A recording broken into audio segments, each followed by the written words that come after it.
Oi, bom dia, boa tarde, boa noite. Obrigado por estar aqui, né? Para poder ver mais um estudo. Que esse estudo seja edificante, que seja transformador e esclarecedor também, né? Então hoje a gente vai fazer a leitura inicial do capítulo 5 do livro Fonte Viva, tá? Escrito por Chico Xavier, pelo Espírito Emmanuel, tá? Então vamos fazer a leitura. Consegue dizer: Vinde a mim, Jesus, Mateus capítulo 11, versículo 28. O crente escuta o apelo do Mestre, anotando as abençoadas consolações e abençoadas consolações.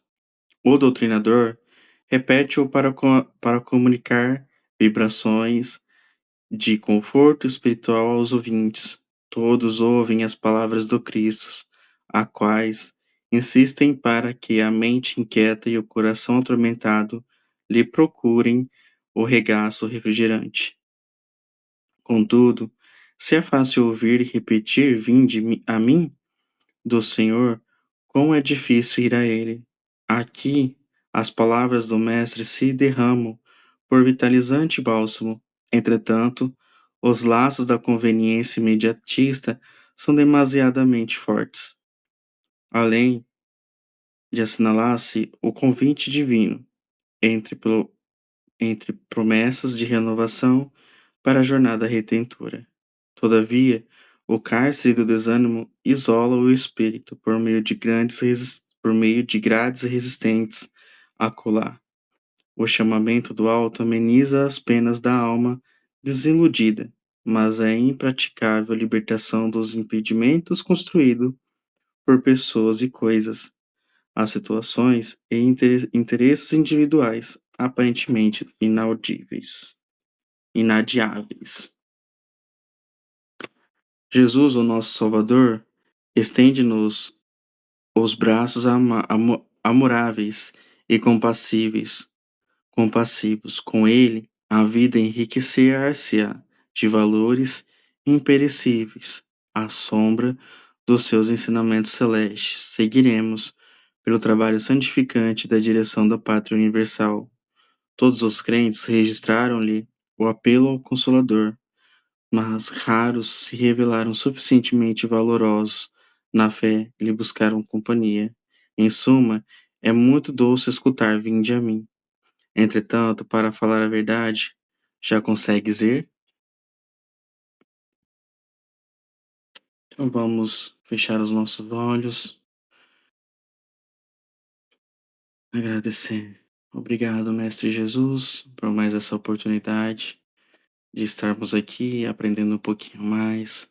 Obrigado, Jesus, por ter paciência conosco. Obrigado por nos dar a oportunidade, por ter nos dado esta vida. Obrigado por tudo. Obrigado por todos e a todos que não puderam participar. Que seu nome seja sempre glorificado. Que assim seja. Então hoje nós começaremos um novo slide, um novo assunto.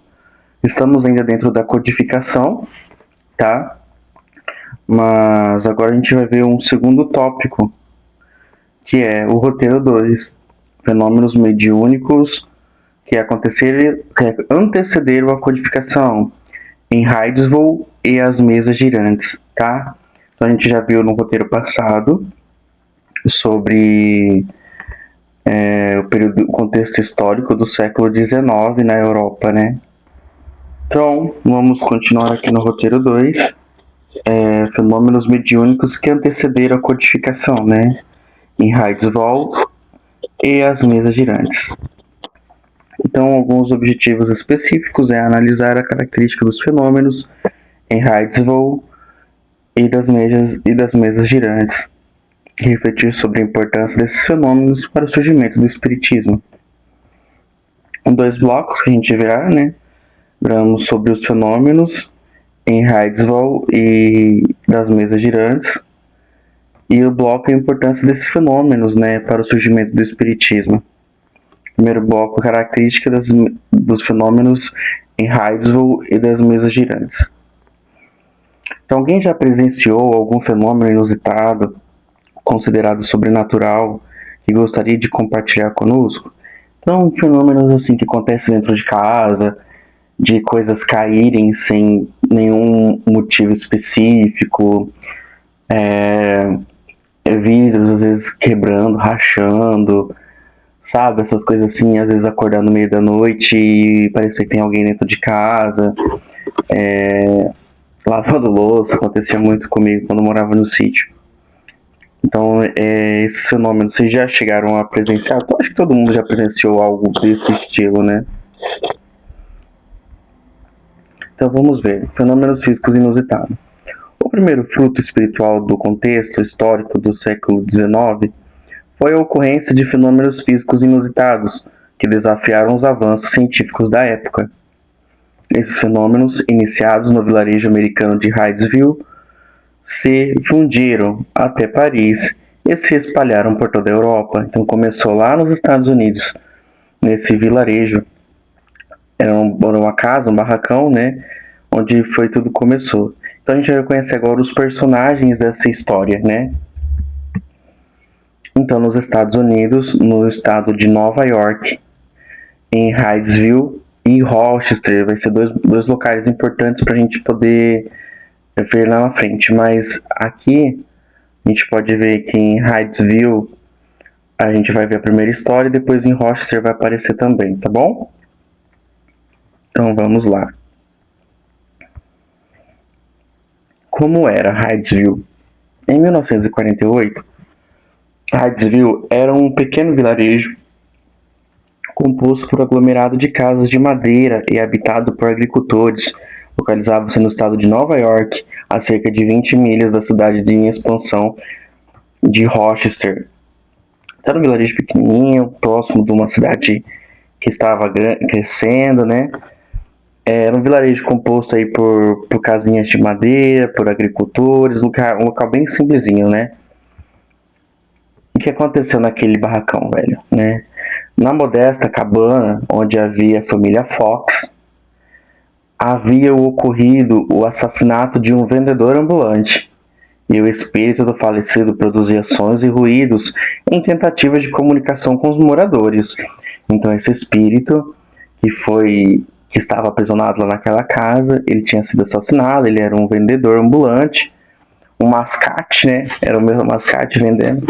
E ele foi morto e foi enterrado ali.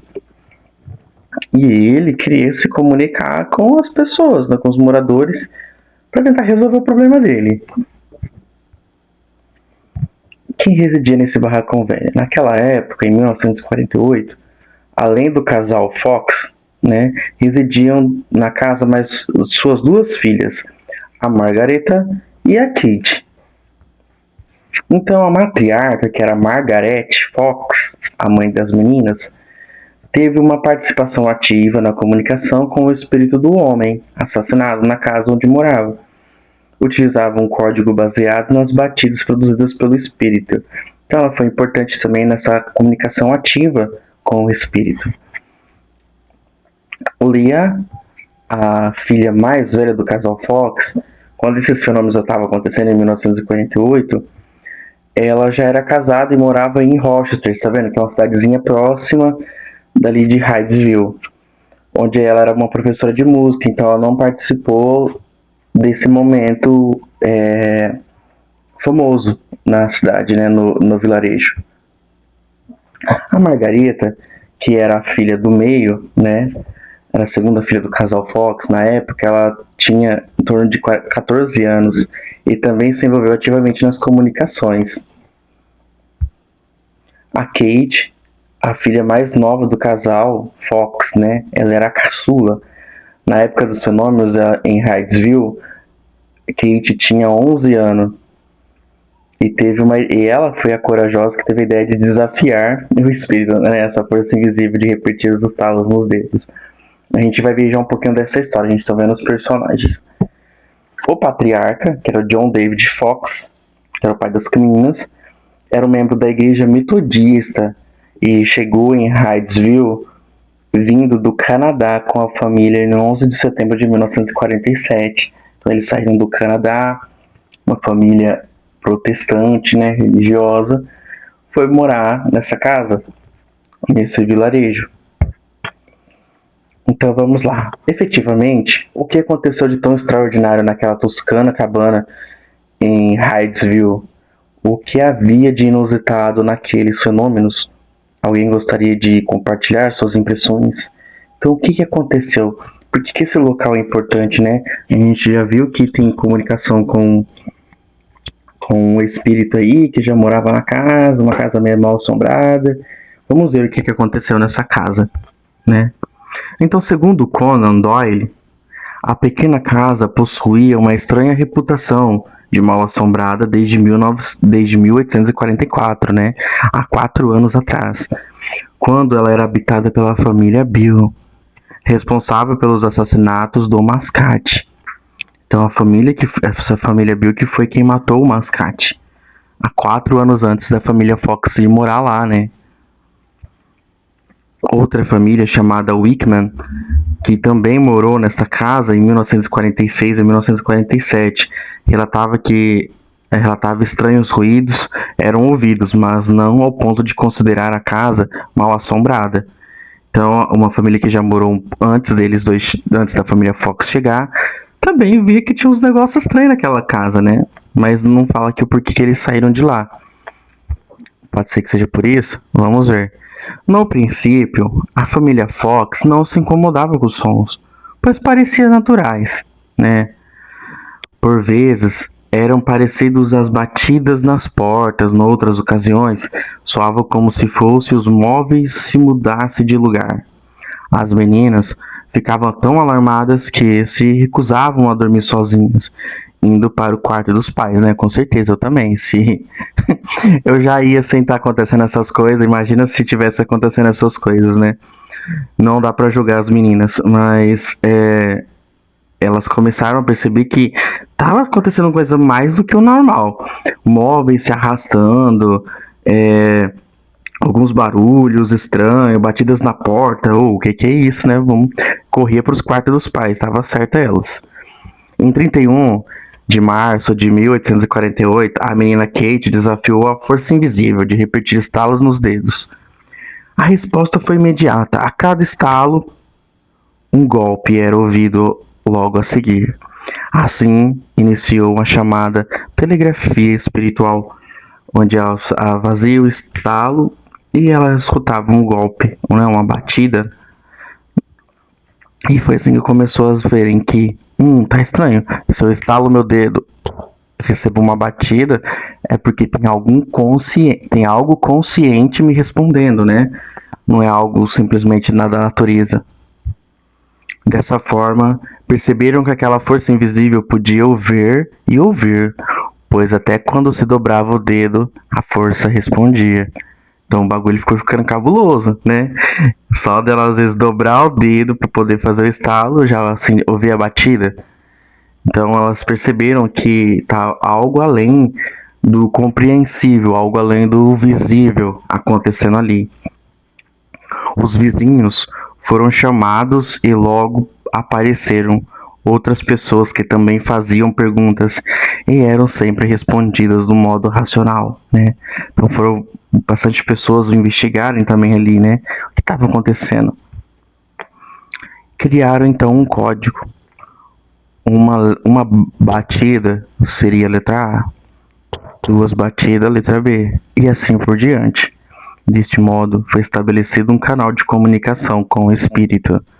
Então o espírito fazia as batidas, elas iam escrevendo o que aquela batida queria dizer, né? Se era letra B, letra C, letra E.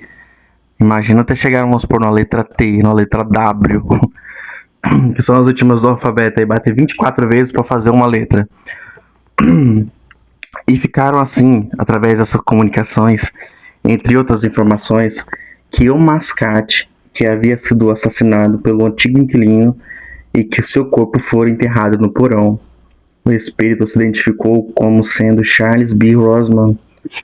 Então, através dessa comunicação, que eu creio muito longa, elas conseguiram entender que era um espírito que estava ali e que o corpo dele estava enterrado no porão. fenômenos físicos inusitados. Naquela época, as pessoas questionavam o propósito dos seus estranhos movimentos por aquelas forças inexplicáveis. Então as pessoas ficavam curiosas, né? Por que isso está acontecendo? Não tem uma explicação natural para isso estar acontecendo. Propósitos além do assassinato de Hydesville.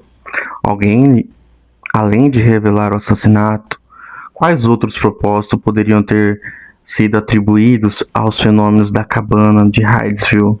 O que vocês acham?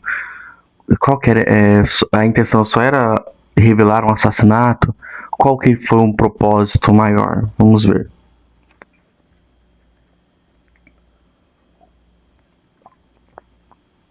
Um relato da época.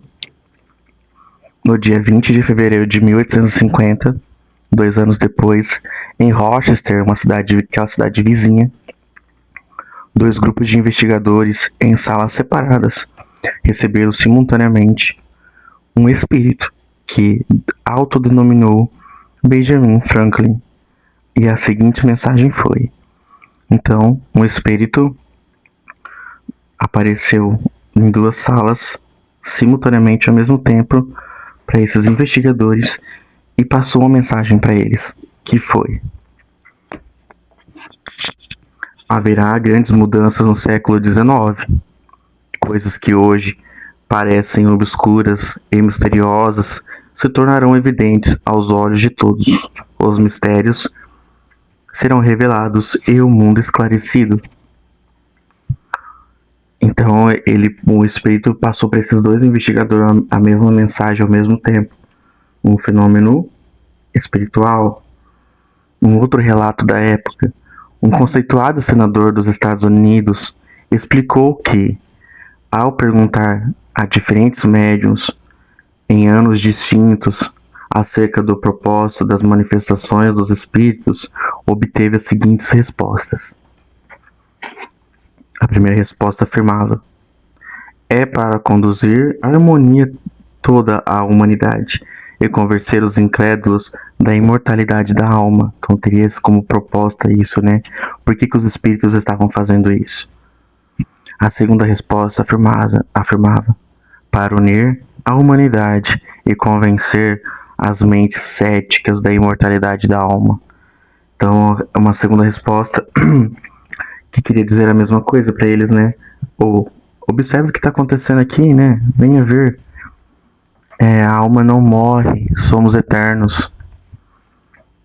Conan Doyle comenta: certamente não é esta uma ambição desprezível, não se justificando assim os ataques mesquinhos e amargos feitos pelos ministros religiosos e pelos integrantes das mais conservadores dos seus rebanhos.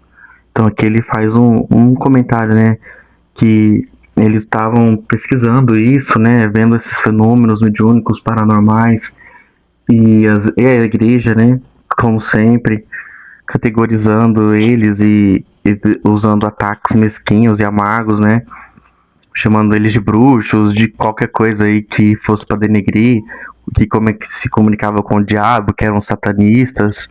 Isso sempre existiu, né? Imagina naquela época, se existe hoje, imagina naquela época, né? Conan Doyle conclui, né? A primeira parte da definição-resposta é particularmente importante, pois é possível que um dos derradeiros resultados desse movimento seja unir a religião sobre uma base comum. Então ele pensou, poxa, acho que essas comunicações e os propósitos delas são para poder unir todos, né? Porque vem sempre com a mensagem de unificação, de pacificação, né? E ele pensou assim, será que isso não é uma intenção de unir toda a religião em uma base comum? Então agora a gente vai ver, né? De simples batidas aos giros de uma mesa a um novo modo de comunicar com os espíritos, as mesas girantes. Isso aconteceu lá na França. Então agora a gente sai lá dos Estados Unidos e vamos ver o que estava acontecendo na França naquele mesmo período. As mesas girantes, né? Uma curiosidade. A notícia dos fenômenos misteriosos que produziam a América, né? Aqueles fenômenos que a gente acabou de ver, suscita na França uma viva curiosidade. Em pouco tempo, a experiência das mesas girantes atingiu um grau extraordinário, porque começou a ficar muito popular, muito famoso, todo mundo sabia, todo mundo falava que as mesas flutuavam, elas giravam, elas se comunicavam. E as mesas girantes, um divertimento.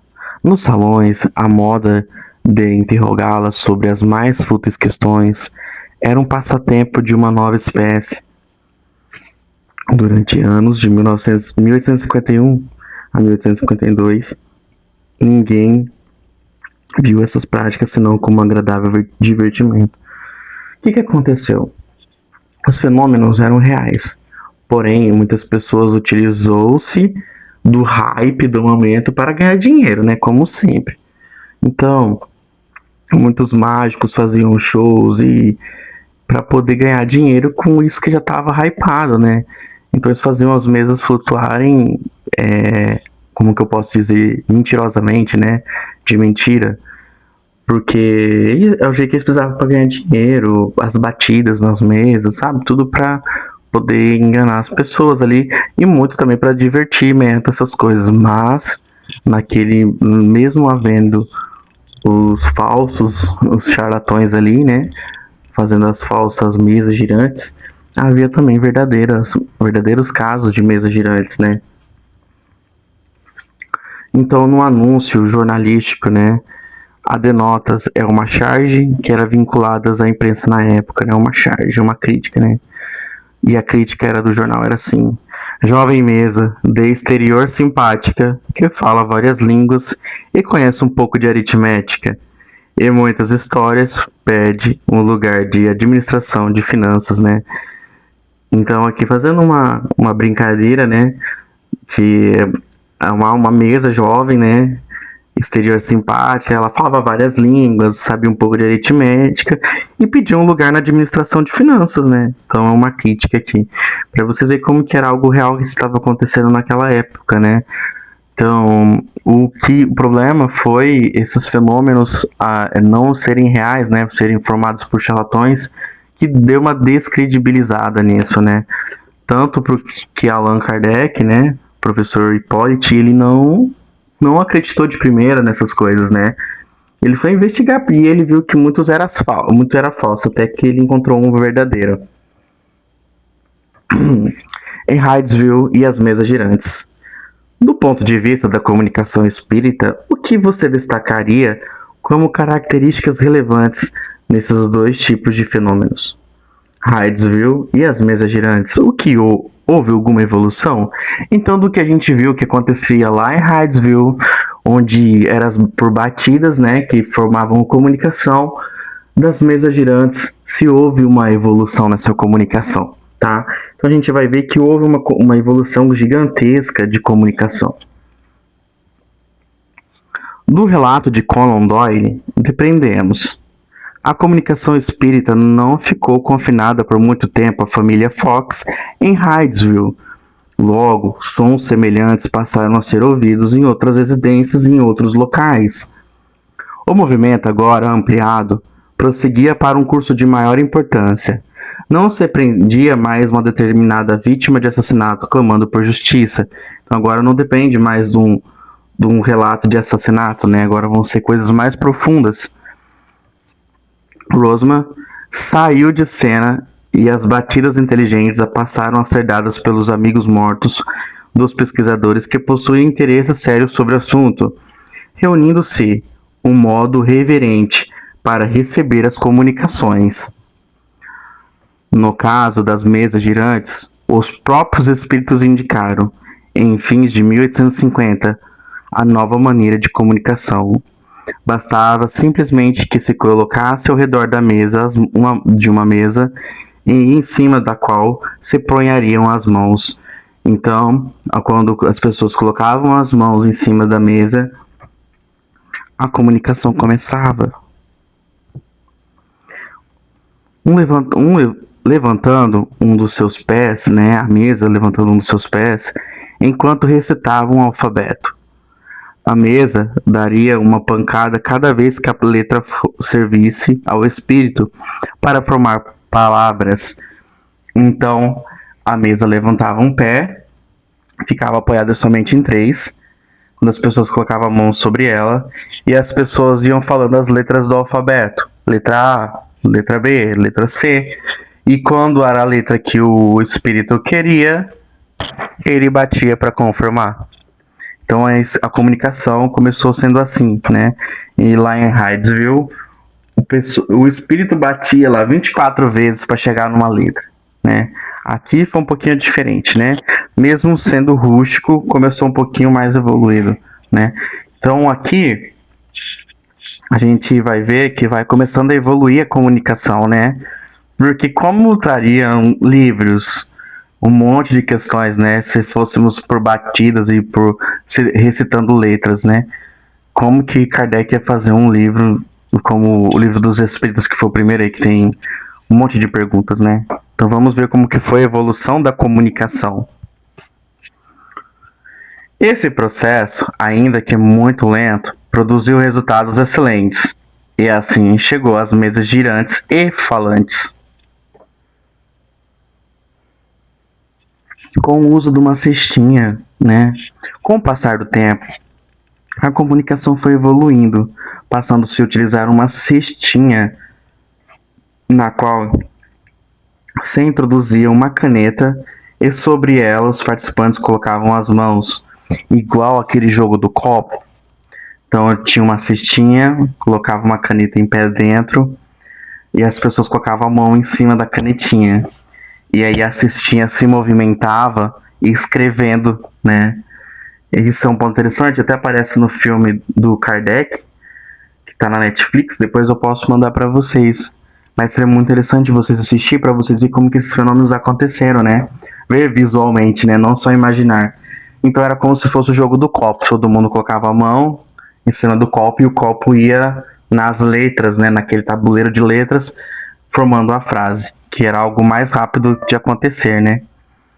Então, aqui a gente vê que a comunicação já evoluiu, né? De simples batidas para algo que uma caneta escreve, né? A escrita automática, né? Logo surgiu a escrita automática, em que colocava a caneta apoiada na mão de um médium para que recebesse a mensagem. Começou uma psicografia, né? Então o médium estava escrevendo aquilo que o espírito queria dizer. Aqui já começou a ser um pouquinho melhor a comunicação, porque agora era mais rápido a comunicação. Porque o espírito não dependia de ficar selecionando letras ou de um monte de gente estar segurando uma cestinha para poder ser escrita, né? Mas sim, agora somente o médium consegue começar a psicografia. No segundo bloco, a importância dos fenômenos de Hydesville e das mesas girantes para os surgimentos do espiritismo, né? Então vamos ver o que esses fenômenos foram importantes para o espiritismo, né?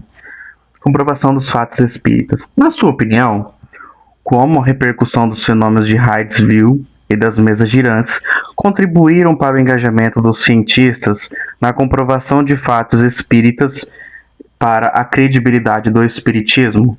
Então, o que esses fenômenos repercutiram e qual foi o benefício deles, né, para a doutrina espírita?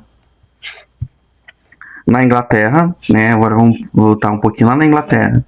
Vamos encontrar renomados homens da ciência que se dedicaram à comprovação dos fenômenos espíritas, emprestando com seus resultados uma enorme credibilidade ao espiritualismo, destacando-se por William Crookes. Então, lá na Inglaterra também estavam outros cientistas pesquisando as mesmas coisas parecidas, né? Esses fenômenos espirituais. E isso trouxe mais credibilidade para Kardec, né? Porque ele não era o doidinho falando sozinho, né? Tinha mais gente, outros pesquisadores pesquisando aquilo também.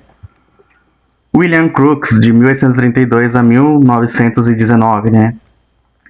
Aos 20 anos, Crookes publicava uma interessante memória sobre a luz polarizada. Depois, foi um dos primeiros na Inglaterra a estudar as propriedades do espectro solar e terrestre.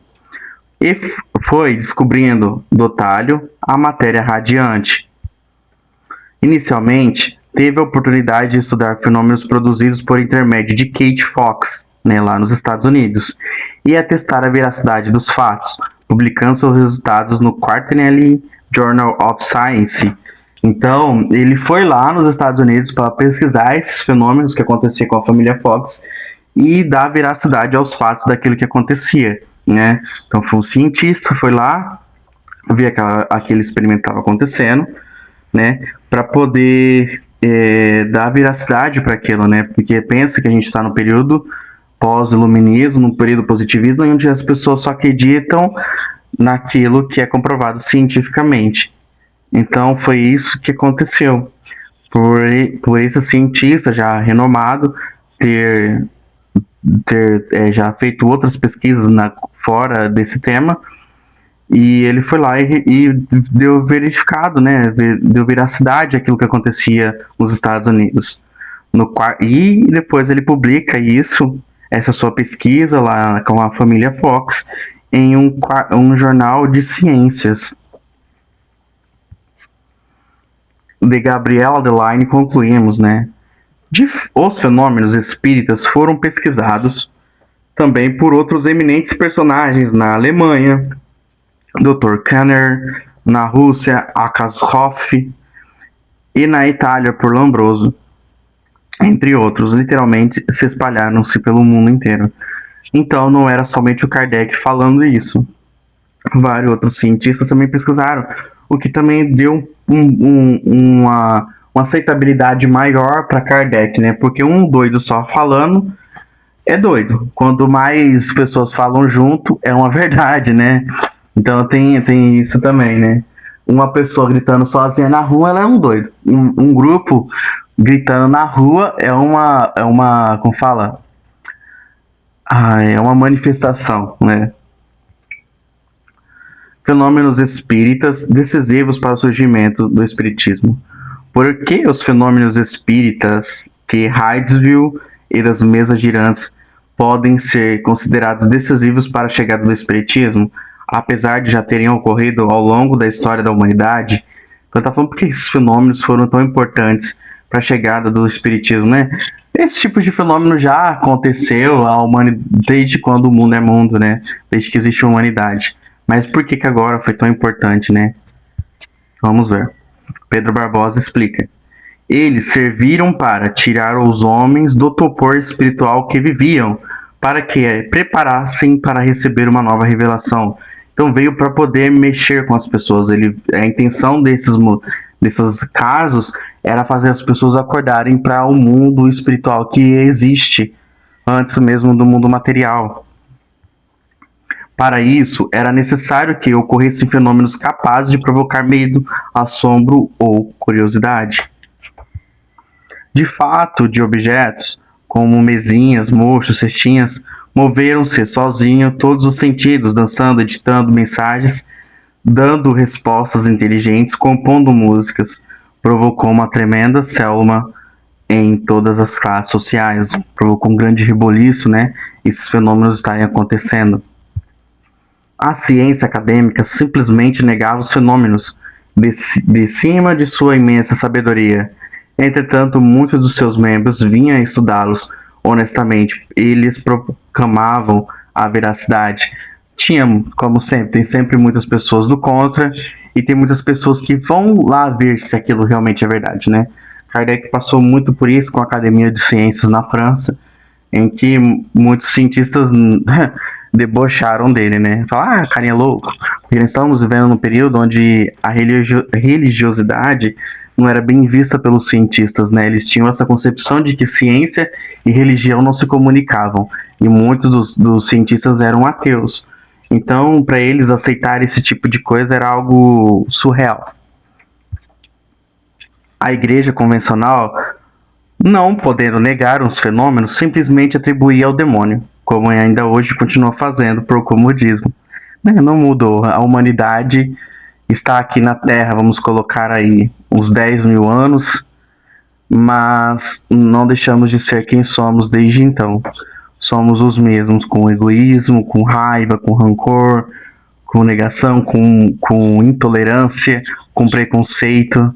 O mundo mudou, as coisas evoluíram, mas o ser humano ainda continua o mesmo.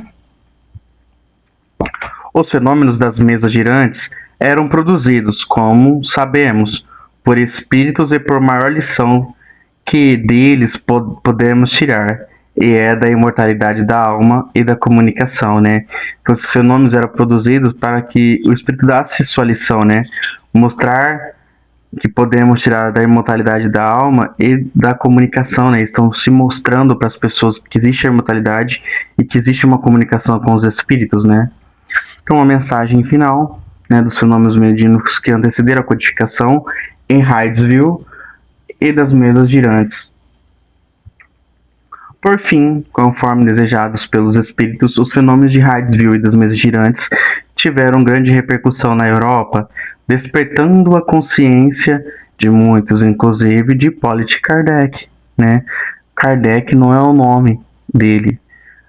O nome do escritor, do codificador da doutrina espírita é Hippolyte Léon, mas ele usou um codinome de Kardec, de Allan Kardec, que foi uma das suas vidas passadas, tá? A gente vai ver isso nos próximos estudos. Isso preparou um terreno para o advento do Espiritismo. Então essas foram as obras consultadas, né? As mesas girantes do Espiritismo, Pedro, a história do espiritualismo, a doutrina espírita, as heroínas de Hydesville. E falando das meninas lá de Hydesville, a família Fox vai lançar um filme, não sei quando, mas assim que eu souber quando for lançar o filme, a gente assiste junto. A gente pode até marcar pra gente assistir junto. Vai lançar o filme das irmãs Fox, contando e revelando essa história. Acho que vai ser muito interessante, um pouco assustador, sim, né? Porque dá um pouco de medo esse negócio de espírito batendo na porta, né? Mesmo a gente sendo espírita, eu não quero ver espíritos. Tudo bem, podem ficar onde vocês estão aí, eu não quero vê-los, né, nem ouvi-los. Tá tudo bem aqui na minha vida, eu entendo que vocês existem, né? Mas fiquem aí, é esse o meu pensamento. Então, gente, esse foi o estudo de hoje. Obrigado por vocês terem participado do estudo, terem assistido.